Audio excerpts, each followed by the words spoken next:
Tech Talk with Matthew Dickerson. Matthew Dickerson. Tech Talk. Sit back and relax. It's time to talk technology. Hello, movers and or shakers.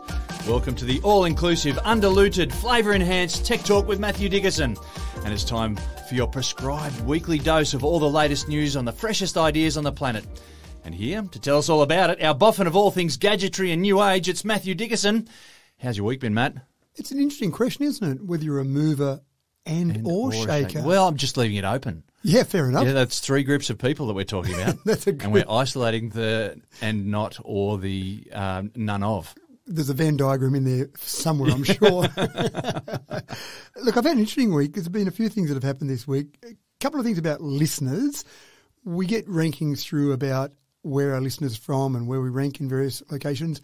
And we've just started hitting the rankings in the Republic of Korea. Hey, how about that? So to all you Korean listeners out there, thank you. Thank you, But yes. that's one that I haven't seen pop up in the rankings before. We seem to rank well in various places around the world, but Korea. So that's quite interesting. That's wonderful. Yeah, we've got a far-reaching arm. And I go to the other extreme. I was out running along a track the other day, just out near our river, and I got pulled up by someone who was just out for a nice morning walk and said, guess what I'm listening to at the moment? And it was Tech Talk with you and James. There you go. So going from from to be recognised. one extreme to the other, from very local, literally right there talking to someone who's listening to us, and people obviously in Korea, lots of people in Korea.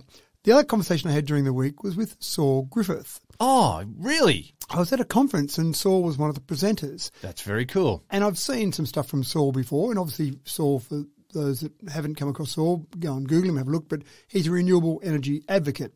And he's written some books and done some stuff with We've the American talked about the government. electrification of the public. You know, Correct. they're slowly and surely, we're going to be gradually going more and more electric, and it won't be in one big hit, but it'll be by drips and drabs, and it'll happen. And what I was impressed with most about his presentation is I love to see information and data to back up what you say. You make some wild statement, you make some overarching statement, and then you walk away, hold on, does that sound right? But when you make that statement and then back it up with data, with information, with figures, with research even, then I've got to give that a little bit more credibility. And that's what the presentation Saul gave was full of, was all this background information, all this data, and even just the transformation of the average household from an energy perspective. So Saul had this graph there that talked about the amount of energy a household uses. So this is the energy of gas for your stove or your hot water heating, for example, and petrol or diesel for your vehicles, and electricity to maybe run your lights, that type of thing,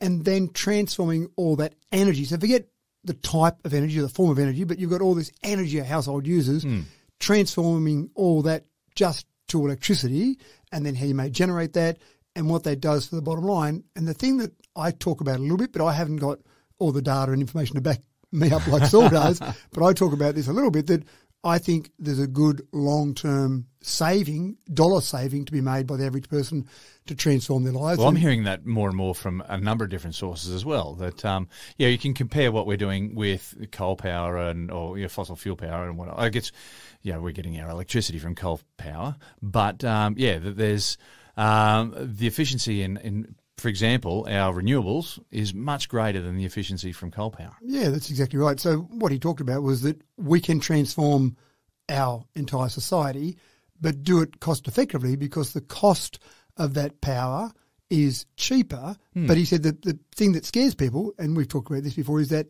initial ticket price. Go and get rid of your petrol car and buy an electric vehicle. Over a 4-year time frame, you're going to save money. But the upfront price, that's what scares people. That's too expensive. Or go and change your stove from a gas stove to an induction stove, for example, very efficient induction stove run by electricity.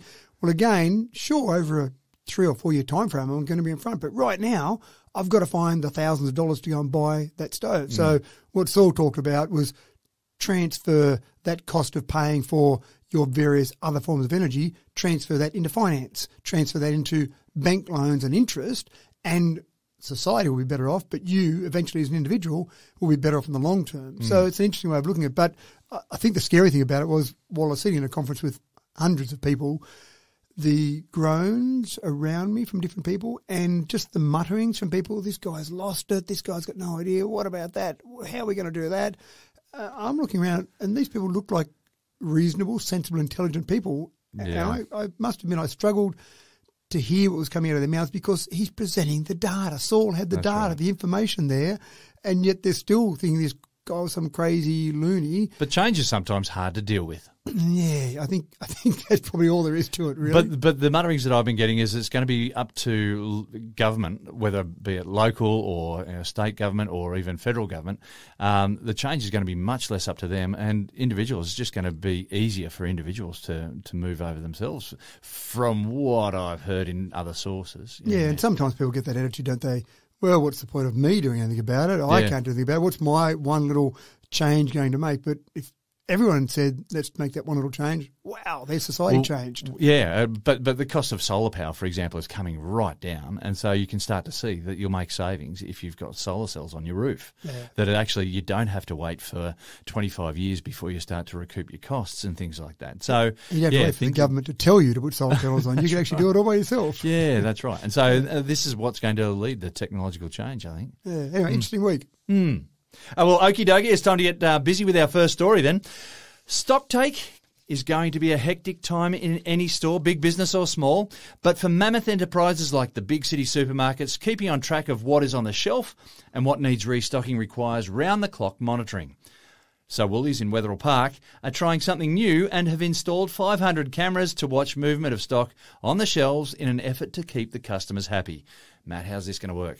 Well, I'm a bit confused by this, and I haven't been able to find out the answer. I've been looking at this story all week, and I thought the whole idea of a point-of-sale system was that you scan products out and you can tell at any time how many widgets we've got in stock, how many of any product is in stock, and, of course, have some automatic triggers to say we need to reorder that stock or we need to restock our shelves.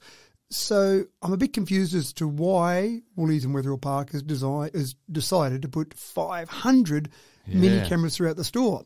And when I watched some videos on it, they look like they're a great system if you didn't have stock control. So you've got some mini cameras.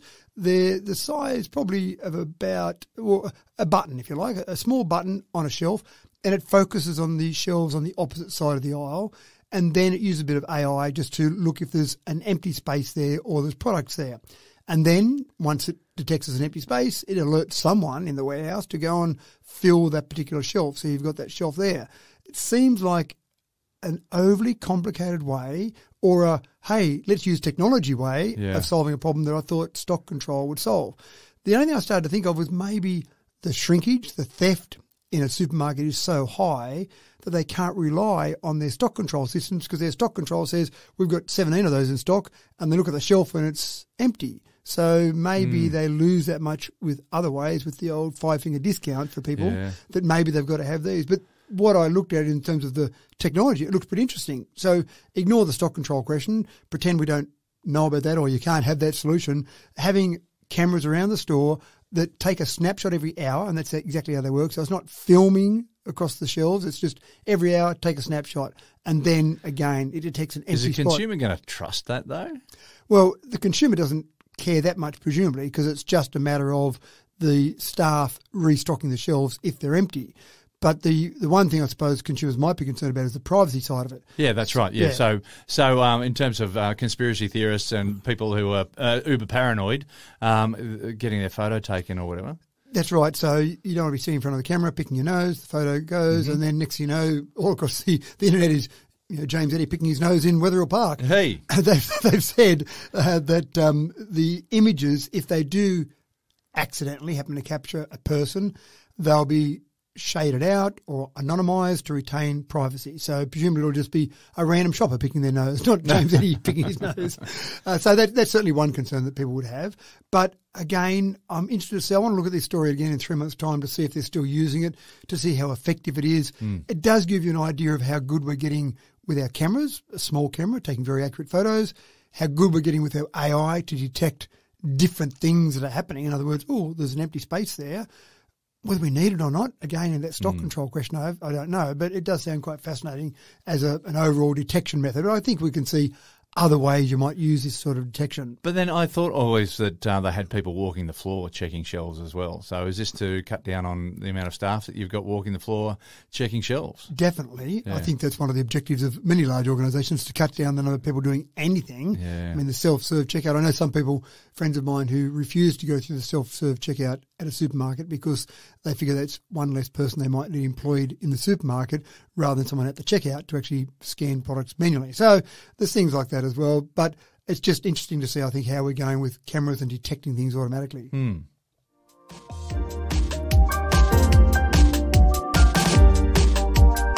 Self-driving cars. Do you trust them? Well, regardless of your answer, yes or no, right now you're probably picturing yourself in the passenger seat, looking out of the windscreen across a blank, almost featureless dashboard, no pedals on the floor, no steering wheel, no driver. That's trust through and through. But there's more to this gargantuan social shift than just coping with the ride. What about the trust required by absolutely everyone else? You see, anyone can choose to hop in or not, but what you're not going to get to choose is whether a driverless car will drive by you or towards you or around you. That'll just happen. In the lead up to the worldwide driverless car revolution, Nottingham University has been investigating the reaction of pedestrians to ghost drivers. Matt, how did that go down? Really well. Oh, right. Good. Yeah, that's it, right. Next story. One of the things I think is interesting when you get people who innovate is you think about something that's very technical, like a driverless car. And so you get people who are good with their technical solutions, very binary, if you like, computer programs, that type of thing. So they're very left brain dominant. But then dreaming up ideas and dreaming up solutions seems to be a bit more artistic. It seems like it's a bit of a right brain sort of person that comes up with that. So when you've got researchers doing work on driverless cars, my initial impression of those people is that they are very much programmers. They're very much dealing with ones and zeros, yeses and nos, no grey area. So this researcher coming up with some type of solution to say, let's just work out how people react. Because as cars get to the point where they're driverless, we need pedestrians that trust these. How are we going to do things that make them trust them? And so they didn't have a driverless car. So that's a bit of a problem for them to go out and do some testing. So the researcher got dressed up as a car seat. Oh, really? It really did. And it looked, wasn't even a driverless car. It looks brilliant. Okay. I actually watched a video of him getting dressed up, and so he had a nice grey area on and had a little square helmet that he put on that looked like the backrest of a car. Yeah, okay. And you then looked at images from outside the car and you went, yeah, it's a car seat. It looked absolutely brilliant. So he moved the seat right back and leaned the normal seat right back, and he just sat there holding the steering wheel at the bottom and just drove the car around. So that was thing one, if you like. Very, very still. Where, that's right, didn't move much, where they just had to come up with something to replicate a driverless car. Then they dressed up the outside of the driverless car. So they put some various instructions on it. Hi, you're being watched by a driverless car. Hi, I've seen you. Just some images like that and some various add-ons around it that were doing nothing, but they made it look like a driverless car. Some cameras on top, some flashing lights, all sorts of bits and pieces to make people think that this was definitely a driverless car. And one of the things that I found fascinating was, and I do it myself, if I have a car stop while I'm going across a pedestrian crossing, I just give a little wave, a little nod, a bit of a thank you, a bit of a silent thank you, because the person probably can't hear you. They're listening to Led Zeppelin or something inside the car. And people knew this was a driverless car. There were messages all over this car. There was obvious gadgetry over it. You knew this was a driverless car. Still, people just gave it a wave, gave it a nod, a bit of a thank you to the driverless car. So thank you, Mr. Robot, who doesn't care whether I'm thanking you or not, for actually letting me go across the pedestrian crossing. So that was one thing the researchers found really interesting. They then not only just videoed, so they had video cameras on the front and back as well, just to watch the reaction of people. Car goes through, did the people turn around and go, oh, that was all a bit strange? But they also had people with clipboards hanging around, and after they went across the pedestrian crossing, they said, hey, that was a driverless car there. What did you think of the reaction? How did you feel? Was it trustworthy, et cetera, et cetera? And the researchers at this stage, they're still putting all this together, but it really seemed to be that you wanted some way as a pedestrian to know the car, in inverted commas, saw you. And I'm a bit the same. When I am on my push bike in particular, if I'm coming towards a car and I've got the right of way, I want to see the whites of the eyes. I want to see that person to know that they recognise me. They're looking the other way and I'm thinking, they're just going to drive straight on. I might just slow down a bit here. You see them look at you, some sort of recognition. Okay, good, they see me. And that was what people wanted to see as well with a driverless car. Well, it's what we've learnt as we've evolved with cars as well, that you cannot just trust. Yeah. And I had a friend at university who used to say, cars will stop. And so he would just cross the road. Is he alive now?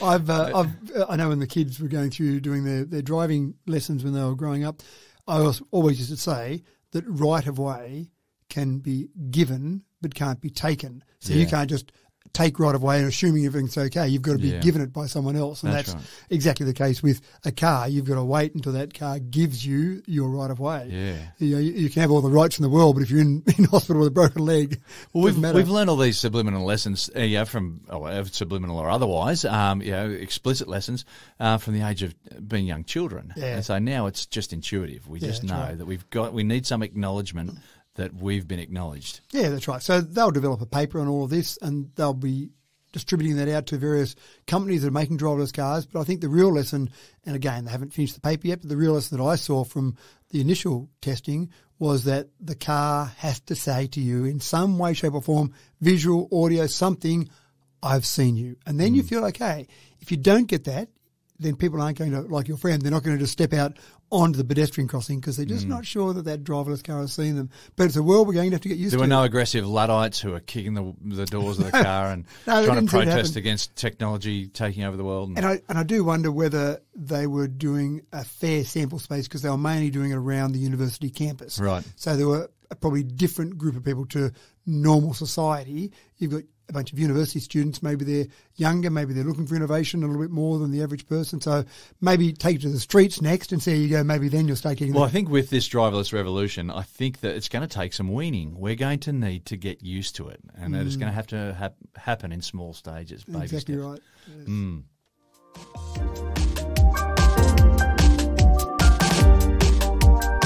You may have heard about this next story on the news recently.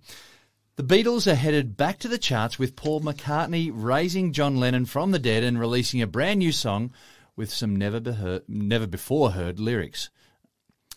Matt, not so much dabbling in the black arts going on here, but a bit of AI-assisted creative flair, shall we say? Isn't it incredible? We're still talking about the Beatles. Yeah. They haven't been together since the 60s, and we're still talking about John Lennon was assassinated in 1980. Yeah. And here we are 43 years later still talking about the Beatles and John Lennon. So there was a tape that Lennon made that had a few songs on it. Yoko Ono had it, and on the tape it was basically written for Paul McCartney. And from that, they did actually pull two songs off it back in the 90s, back in 95 and 96. They pulled off Free as a Bird and Real Love. And there was a good enough quality on that tape that they could pull John's voice off that. They could take the music from that and use the other living Beatles that were there at the time and have two new releases of the songs. I don't know how well they did in the charts. I don't remember those two songs in particular. But there was a third song on there and the quality just wasn't good enough. They couldn't extract John's voice well enough, and so they gave up on it. They said, look, we've got two songs 15 years after John died, so that's okay. But now, here we are 43 years later, and McCartney's obviously been approached by someone with some pretty clever AI, and they've said, we reckon we can take that other song that wasn't quite good enough quality before, pull John's voice off it, pull all the background noise out of that, then put together a song that you can actually make as a Beatles song. Amazing. It is amazing, and it gets better or worse. I'm not sure which. Apparently, some of the background noise is from where Lennon was doing some of his recording. There was a bit of electricity noise in the background. It wasn't a great recording studio. It might have just been a little studio he had in his home kind of thing. So that noise in the background, that was pretty easy for AI to pull out because it was at a fairly constant frequency. So, well, that's easy. We'll get rid of that. Then other background noise and then clean up his voice. We haven't heard it yet, but Paul McCartney's talked about it and said there is one more coming, one more Beatles song to come. This will definitely be the last one, but it gives you an idea of the power of AI. There was some pretty clever producers back in 95 and 96 when they released those other two Beatles songs, people that have had their head buried in the music industry for decades, and they were able to work some magic with those two songs, but they couldn't quite get it with the third one. But now you throw a bit of AI into the mix. Here's John's voice. They gave it some samples of John's voice. That's what we're listening for. Go and pull that and get rid of everything else. And that's exactly what they're doing. Now, again, I'll be very interested to see how it sounds and how close it sounds to John's voice. Having said that, Paul McCartney in an interview recently did talk about the fact that there are lots of new Beatles songs out there, Paul. He's been approached by lots of people where they've used AI to recreate John and Paul's voices, the Beatles sound, and they've created new Beatles songs, a bit like you and I did for our 100th episode where we just did a bit of AI and recreated our voices. People have been doing that with John's voice, with Paul's voice, and Paul said, I've heard some of these songs and they sound pretty good, but it's not me. It's not John. It's just AI creating it. And then what does it become? It becomes people feeding off someone else's success to create something new. And there's a lot of, I don't know, is that art? How do we regard that? That's the question, isn't it? Yeah. I mean, Who's the artist? Taylor Swift has been quite clever. She said, use my voice if you like. Use it for AI. Just give me a cut of all the sales that you get out of that. So let's adapt it and let's embrace it.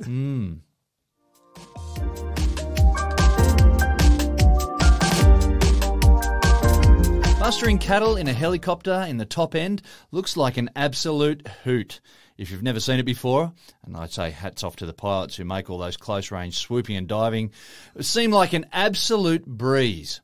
Now, if you don't know what I'm talking about, imagine an October magpie in a primary school playground, but with a helicopter, and you're getting close. That is some airborne maverick skill right there, folks. Now, while pilots make it seem easier than parking at a Westfield shopping mall, there's some major danger money being paid there. A difference of millimetres lies between a job well done and instant death. So now, in an age of drone technology, a stockman can still show their airborne finesse, but without putting their life on the line, which has got to be good, Matt. Got to be good. And you're right, those helicopters do seem incredible, but they can turn them on a 10-cent piece and swoop and duck and dive like that crazy October magpie I was talking about. The longevity of these helicopter pilots, though, is not great. So there's a fair bit of danger there, and it costs a lot of money to run a helicopter. It seems to be the most effective way. Over the years, there have been horses and motorbikes and side-by-sides, four-wheelers, all sorts of things tried to round up the cattle. And we're talking about hundreds of thousands of hectares of cattle stations here. We're not talking about just the outside block and going round the cattle up with a cattle dog. Yeah, there's a reason why they're using helicopters. That's right. But again, it does get expensive and it certainly is dangerous work. So there's one gentleman up there who's come up with this concept of drones, but the problem with drones is that if you're going to fly a drone around some of these large areas, you've got to have an expensive license to fly when it's out of view. So there's certain rules. If you just want to grab a drone from your favourite white goods retailer, then there are certain things you can do, and you can only fly above a certain or below a certain height. You have to be able to see it all the time visually. You'll be able to have to see it.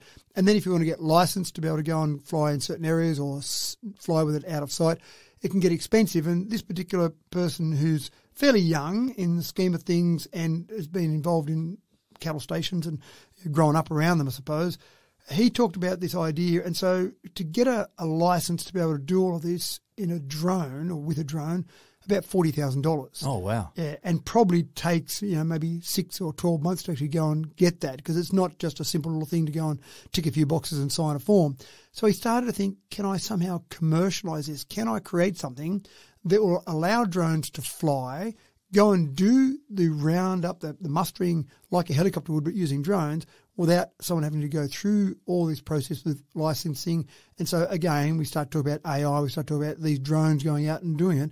And that's exactly what he's developing. He's called it Sky Kelpie, which I quite like the idea of, with a Kelpie obviously being a form of dog that would often be used for cattle mustering. So Sky Kelpie is the plan. And what he's found in some of his testing so far is a few things. For a start, the cattle don't get as freaked out as they will with a helicopter. So a helicopter moves the cattle along, but you can imagine, you're out there minding your own business in the middle of hundreds of thousands of hectares. You don't see a lot of machinery, modern technology out there. And for a cow to see suddenly a helicopter in the air, it would be a fairly confronting thing. So they obviously start running away from it, which is the whole mustering, but creates a fair bit of stress for that particular cow. Well, I was actually wondering about how much a cow would worry about a drone that's just buzzing about the place? And is it intimidating enough to make them want to shift? Well, apparently yes, but these drones are probably not the drones you'd get from your white goods retailer. They're a little bit bigger than those drones. So you've got to fly for longer. You don't want to charge it up every 10 minutes or have a bank of batteries. You come back and change it every 10 minutes. These are going out longer distance and bringing the cattle back in. So they're a bit bigger. So it's a small helicopter, if you like. It's not quite that big, but a cow would still be a bit concerned about this buzzing noise around them and start to move away from it because it sees some sort of danger there. So that's the first thing they found, was that less stress for the cattle. The second thing was that they could actually do nighttime mustering because you can use infrared cameras. So now, instead of having cows running along in the heat of the day, doing it at nighttime, middle of the night, means you've got less stress because you get less heat exhaustion or less possibility of heat exhaustion from a cow. Wow, so that's really clever. That is. So now Sky Kelpie will end up being, and at the moment they're in trial stage, but what will happen is you'll have a small group of drones, depending how many cows you've got to bring in, how larger areas, you'd have more than one drone. You have a small group of drones and you'd set them off in their merry way and you'd say, go and bring the cows in and here we are over here, this is where I need them to be. And you'd essentially take your hand off and let them go and do it, and they'd bring it in. And again, I see the middle of the night thing being really effective. And it's probably easier to see a heat map cow, in other words, an open area with spots of heat, rather than looking at a brownish cow on a camouflaged. I hear what you're saying. On a brownish landscape. So you're looking at a camera trying to see those and going, oh, there's and navigating one over there. through trees and whatnot. Probably not a lot of trees out there. There's probably a few, but not many. But yeah, again, I think that'll be where we'll see. So very clever technology, but also the ability to let the technology take care of it rather than the human having to go and learn all the skills to get those drones being used.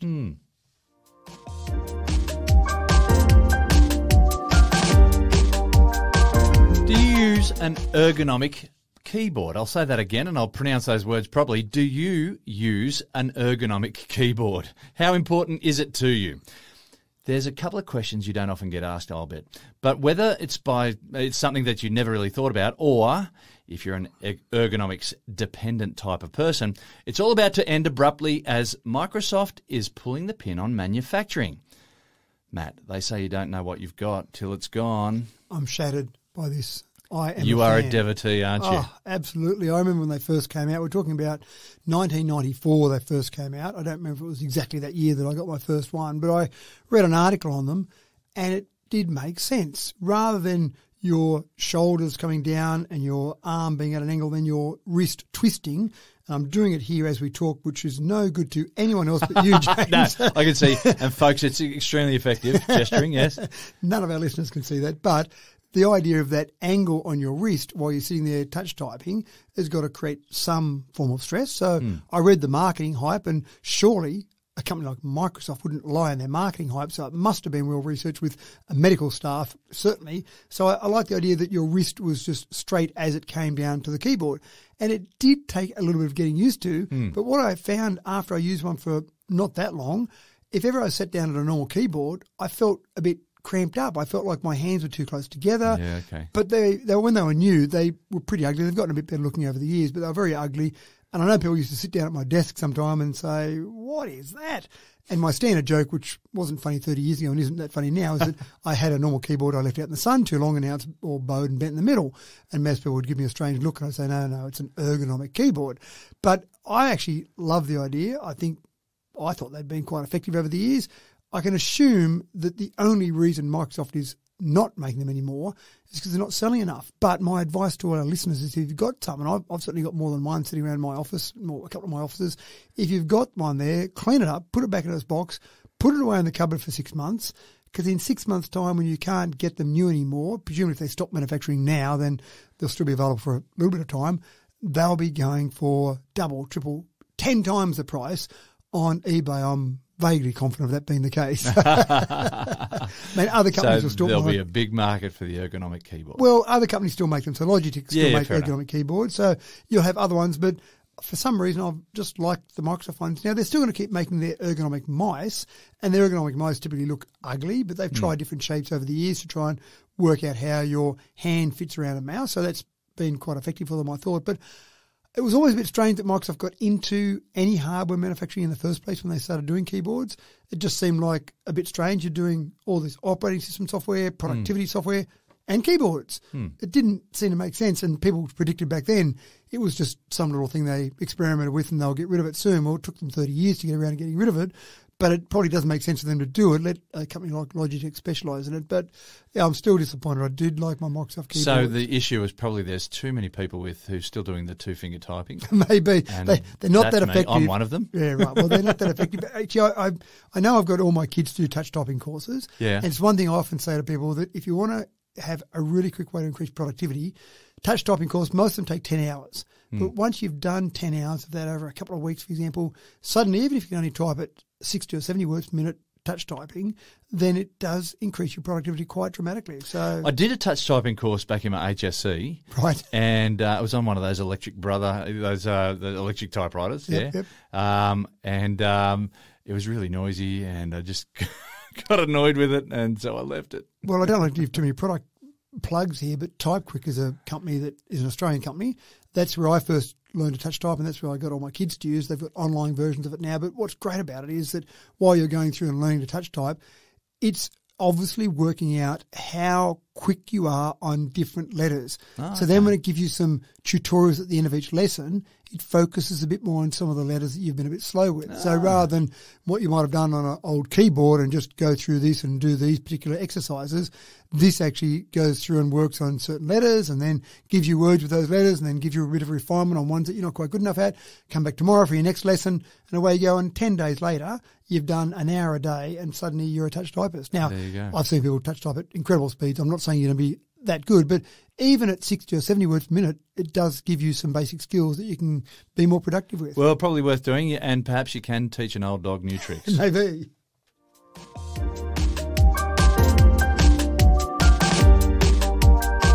Here's some breaking news, folks.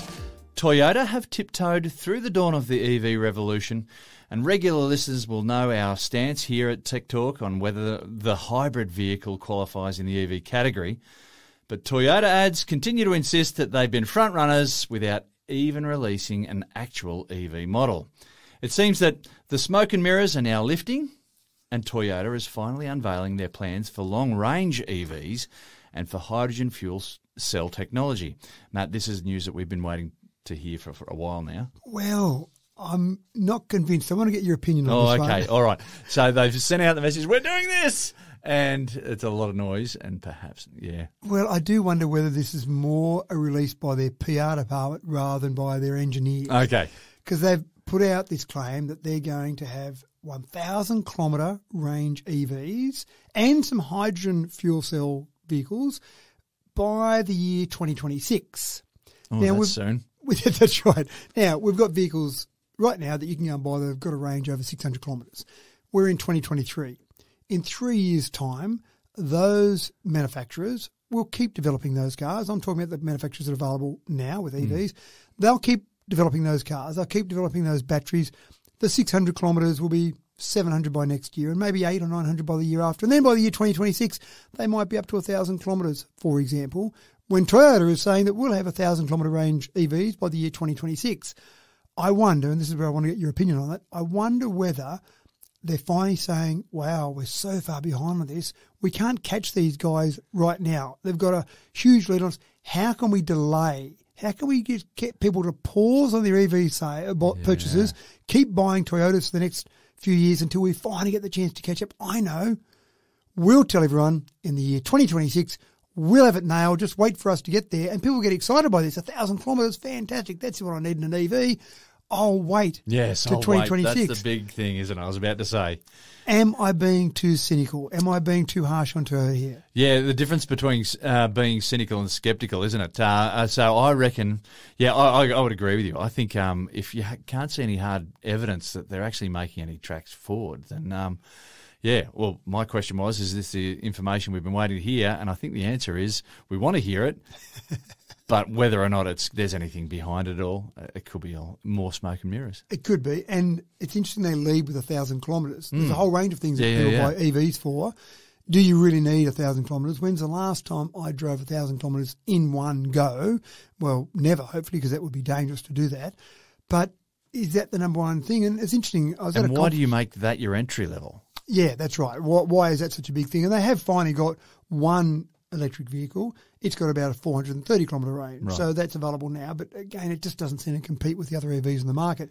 But I was at a conference recently and they had one of the stands had a couple of Hyundai, so the Ioniq 5 and the Ioniq 6. And so I chatted to the Hyundai staff there and I said, which have been your most popular models? They've got two-wheel drive, four-wheel drive, a few different options, etc.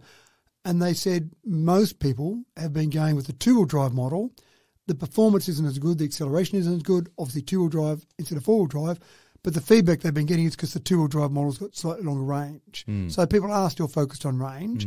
But whether they really want 1,000 kilometre range, I'm not sure. I would love Toyota to be in there in the market now because Toyota makes some great vehicles in the past. They made some great ICE vehicles. They made some great diesel vehicles, even hybrids. Fantastic. I mean, I had a Toyota Prius back in 2005. I'd love them to be in the EV game, just more competition in the EV game, but I still do think they're hoping it'll go away or making these announcements of the future, trying to catch up a little bit. We also speculated that they were really holding out for the hydrogen fuel cell market, and we talked a bit about that as well. But, yeah, it's just, I don't know, they're holding their cards. They've been holding their cards close to their chest, and now to come out and say this sounds just like a bit of noise. Leadership sometimes delivers arrogance. And I just wonder whether, arrogance might be too strong on them. Maybe it's just a little bit of, maybe they're just relaxed a bit. Maybe they're a bit complacent even because they've been number one for so long across the world. So maybe that leadership leads to complacency might be a nice way to put it rather than arrogance.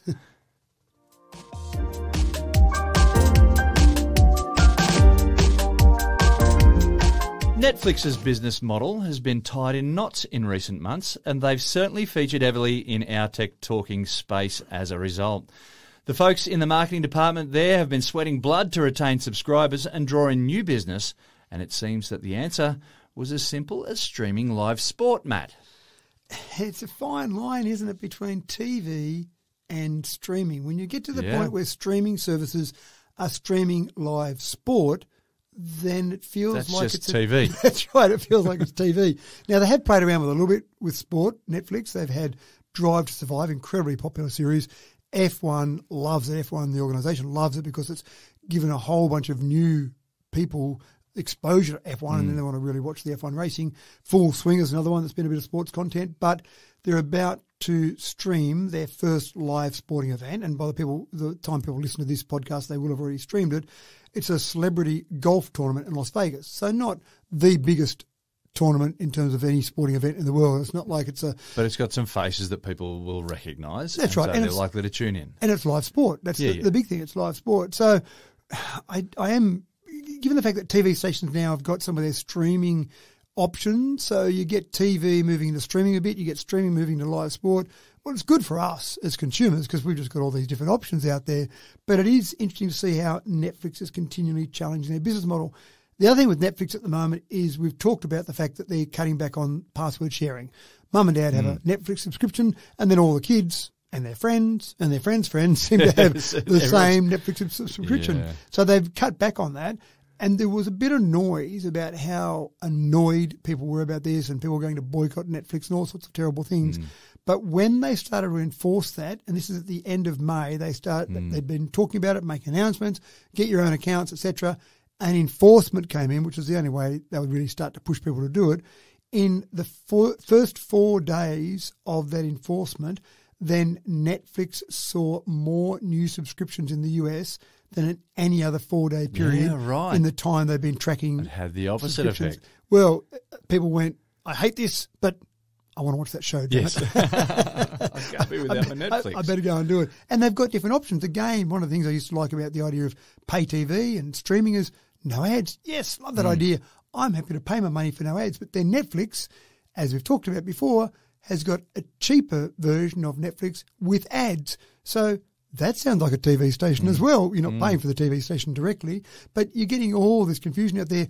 It'll be interesting to see how it all shakes out years to come. I mean, back in the Kerry Packer and Alan Bond days, it used to be owning a TV station was just a license to print money. Yeah. Just how much do you want to print this week, Mr. Packer, and we'll go and print it for you. Just run those ads.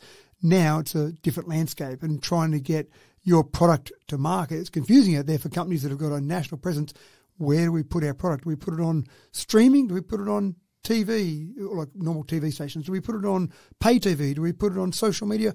Where do we advertise our product? There's so many different avenues now. So it is interesting. But Netflix changing, and I'm actually impressed that they are continually looking at their business model and continuing to change that to suit what consumers want.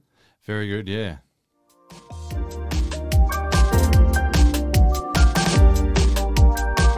This next story is all about bringing technology to the faithful. Congregations dwindled through the 80s and 90s. Churches of various denominations saw a need to engage people using technology. And they set about souping up the Sunday sermon with a dynamic visual aid and sound. Congregations have subsequently grown over recent decades, and people started coming back. Perhaps the biggest manifestation of that phenomenon would be the Hillsong megachurch. Now, full disclosure here, I'm a complete outsider, a spectator to the world of faith, but how people engage with religion today interests me very deeply.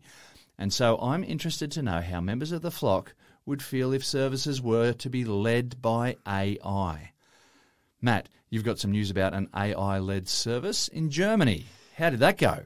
Well, it's interesting. There was a Protestant conference in Germany, and there was a young theologian and philosopher from the University of Vienna, and he got permission to run a full church service via AI. Didn't try and trick anyone. He had avatars on the screens in the church. I don't know what the avatars looked like. They were some form of God, perhaps. I'm not sure.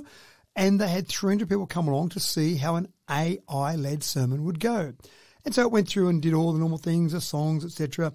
And then it got to the sermon. So in a normal church service, you might expect a priest or a minister to stand there and quote some parts from the Bible and talk about some experiences that they might have had this particular week and apply that to his flock of listeners in front of him. Well, it's very big on human connection, right? So that's the whole essence of a sermon. That's what I would have thought. You'd think so. Rather than just the information being delivered, that there's still that human connection. So they interviewed people after the service. How did it go? How did the avatar priest, how did the AI go with all of it? Now, some people said that they were positively surprised by the AI service. A few people did say it did lack a bit of heart and soul and didn't really always seem to connect with the congregation, which kind of makes sense. I'd be a bit worried if I was in a congregation and AI could connect with me. I'd be thinking, so I'm just a robot now, am I? So, but it's interesting. Now, again, we do talk a lot about AI at the moment. It seems to be a real buzz around and trying to pick AI from other normal things that might be created. But for a priest using some AI to help with his sermon, I think absolutely a priest could add some of that personal touch, bring some of those personal experiences in. For AI to do it all, and now we're getting something that's really interesting. We're now talking about AI, talking about spiritual beings or spirituality. And if that's not going to blow your mind in terms of artificial intelligence, basing things on facts and data and what we know, and then saying, but we want you to have faith, AI, and create a sermon based on that. So it's about the spiritual experience, right? And so can AI have a spiritual experience? Yeah. And if it's just words in the end, and that's exactly what this congregation felt like, there were just words there. The sermon had words in it, but did it have that real connection? Did it have that spiritual connection? Gee, I'm not convinced about that, but it is interesting to see how we're going. And would you really know? Would you know if the priest standing there delivering a sermon had actually had that written for him by some AI? It'd be hard to tell. Yeah, and well, perhaps it's just another way that we're looking at how we introduce AI into common life. And this is a bit of an experiment. Yeah, that's right. And I actually wonder what the question you might ask AI when you're talking about creating a sermon based on spirituality. Surely AI would come back and say, I have no data to support what you're asking me to talk about there. So interesting.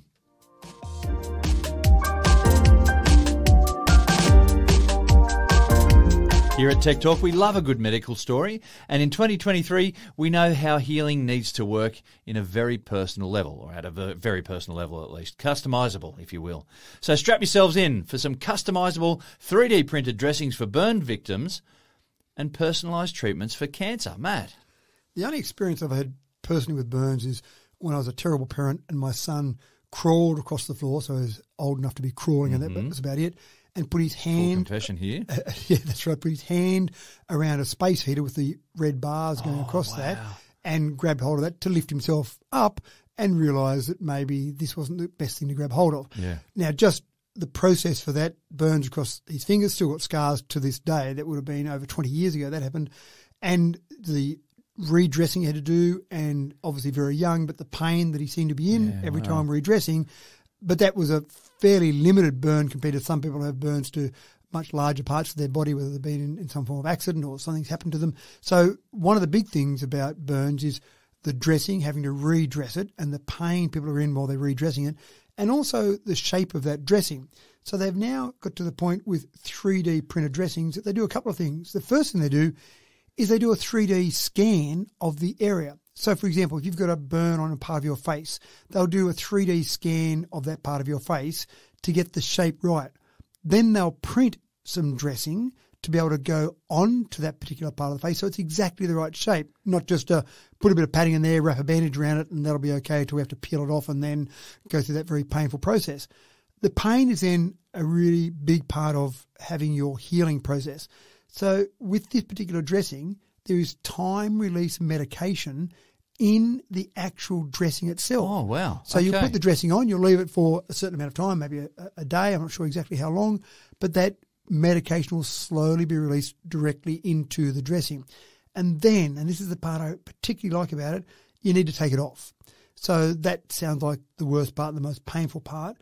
When you cool this dressing down, they've made it out of a particular polymer that when it cools, it expands. Most things, as you know, when you cool them, they will contract. Yeah. But when you cool this particular polymer, it expands. And as you do that, it's soothing for your skin because it's cooling. Yeah. And then as it expands, it makes it easier to lift that dressing off. Crazy. It is. Yeah, wow. Now, I know the quote I often quote from you is that if you want a future kid's material science, and that's exactly what this sounds like, creating a polymer that expands, creating a polymer that you can have medications built into it, and then using a 3D printer to get the exact shape of that polymer to suit the individual. Wow. Yeah, so we're there at that space. Now, I know that there's an idea that we could possibly 3D print human cells as well, that's a possibility. So we're not at that stage. We're not sort of implanting human cells. We're still taking, grafting and whatnot. But with this dressing, this is a spectacular development. And I wonder when you would go between the skin grafts that you might need and then the dressing. You might still need skin grafts first and then the dressing on top. But whatever form of burn it is, it needs to have some form of dressing on it. But then the other application they found for it is in relation to cancer treatment. So we're talking about skin cancers. And this is a really big one because there's so many different types of cancers, but this is just for skin cancer. This is designed for skin cancer because it's got that time-release medication. Now, sometimes when people have got a small skin cancer, the doctor will say, here's some cream, rub that on for the next week, and you'll get a bit of the skin flake off, and that'll have the cancerous cells in it, and then everything's okay. People have got to remember to put the cream on. They've got to do it at a certain time. It's all a bit of a hassle. Not a great circumstance, so the results aren't always perfect. But again, using this same 3D scanning of the area, 3D printed wound dressing, but also this time in the medication, you'd put in the cancer treatment medication, put that on there. You might then leave this one on for the time frame, might be a week, might be 2 weeks, that the medication needs to be put into your skin. You take it off, and that's the whole job done. So rather than you remembering, putting it on, if I put the right amount on, I better put a bit more on, maybe I've gone too far, all of that, then you don't need to worry about any of that. You just put it on 2 weeks later. I'm not sure the time frame, but approximately 2 weeks later, take it off and away you go. This is amazing. It is. Yeah. And we are living in the future. We are. The old saying is that the future is now, it's just not evenly distributed. And that's exactly right. The future is all over the place. Amazing. And with that, I'm bringing out the 30-centimetre ruler and drawing a neat line under another episode of Tech Talk. Thank you very much, Matt. My pleasure. Always my pleasure, James, and always my pleasure to see how you might finish an episode. And keep your eye out for ghost drivers, folks. That might just be some guy dressed up as a car seat, of course. They're coming to a neighbourhood near you, albeit eventually. I'm James Eddy, and I have been another voice today. Thank you for your tuning in all around the world. Another episode of Tech Talk with Matthew Dickerson. We're truly grateful for your part in taking 45 minutes out of your day and loaning us your ears just for a little bit. We hope to catch you again in another week. Until then, take care and have a great week.